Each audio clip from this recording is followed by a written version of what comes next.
Mi nombre es Lola Gallo y soy la responsable del laboratorio de análisis aquí en el Museo del Prado. Este es el lugar en el edificio nuevo de Jerónimos donde trabajamos en los estudios técnicos, de una manera más discreta y más secreta, vamos a decir, en la colección de la pintura del Museo del Prado.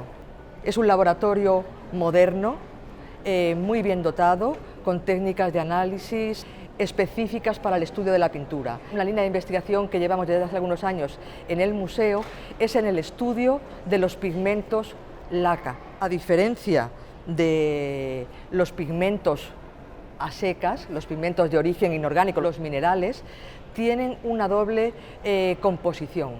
Tienen una parte inorgánica sobre la que se fija un colorante de naturaleza orgánica. La cuestión es que estos colorantes no se pueden utilizar para pintar como tal, de manera que hay que tratarlos de alguna forma para poder ser usados en pintura. Pues aquí tenemos una imagen de la coronación de la Virgen en la que tenemos una muestra de la pintura que se ha podido analizar.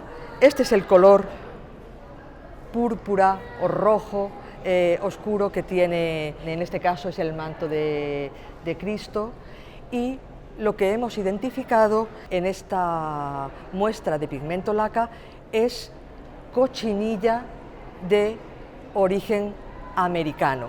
La cochinilla es un insecto que vive en unos cactus del género Opuntia y pertenece al género Dactylopius coccus. Este insecto contiene un colorante rojo de un tono muy intenso, muy bonito y además muy abundante, con lo cual susceptible de ser utilizado como material colorante. Cuando los españoles llegaron a México, allí se utilizaba este colorante y los españoles se quedaron asombrados del poder tintorio que tenía, porque en España y en Europa se utilizaba otro tipo de insectos o de vegetales para obtener colorante rojo, pero con menor poder tintorio que el caso de la cochinilla. Después del oro y la plata, la cochinilla es lo que más dinero dio a la corona española. Era una cosa grandiosa, muy importante. Y aquí les indico la cita donde la primera vez aparece documentado que se pide carmín, que es el nombre de este pigmento habitualmente en España, se pide carmín de Indias y que se compra carmín de Indias aquí en la feria, creo que era de Medina del Campo, en 1565. Parece ser que cuando se introduce la cochinilla, el carmín de Indias, pues los pintores eran un poco reticentes a utilizar con esta denominación, pensaban que era mejor el carmín de Florencia, el carmín de Venecia, etcétera. Bueno, pues estaban más acostumbrados a trabajarlo. Para nosotros el tratado de pintura de Pacheco es algo que utilizamos de manera constante, y lo dice, recomienda usar carmín de Florencia mejor que el de Indias para las pinturas al óleo. Pero durante el siglo XVII, de manera habitual, ya los pintores, los policromadores, piden de manera constante el carmín de Indias, y así se refleja en los contratos. Aquí arriba tenemos los insectos secos que se muelen y se somete a una extracción. Lo que se produce es una disolución coloreada que se podría utilizar para teñir fibras, pero no para pintar. De manera que hay que someter a un tratamiento, como es filtrar este líquido.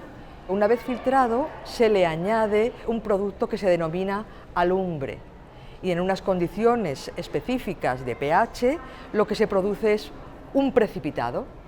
De esa disolución líquida precipita un sólido que debemos filtrar, es lo que tenemos aquí depositado en el filtro, y una vez seco, ya metido en un envase dispuesto para utilizarse en pintura. Este lo hemos fabricado nosotros para reproducir recetas, que siempre nos es muy de utilidad a la hora de hacer la interpretación de los análisis.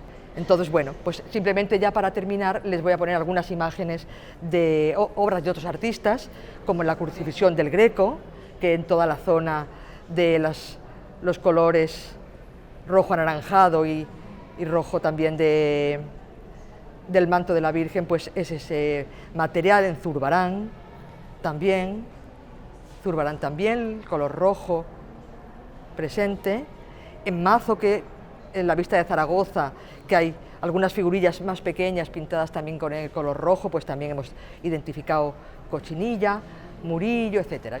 Espero que a partir de este momento, de esta presentación que yo les he hecho, pues puedan reconocer mejor este color que es muy abundante en la pintura europea por su colorido más púrpura y menos anaranjado que está presente en la pintura. Muchísimas gracias por su atención.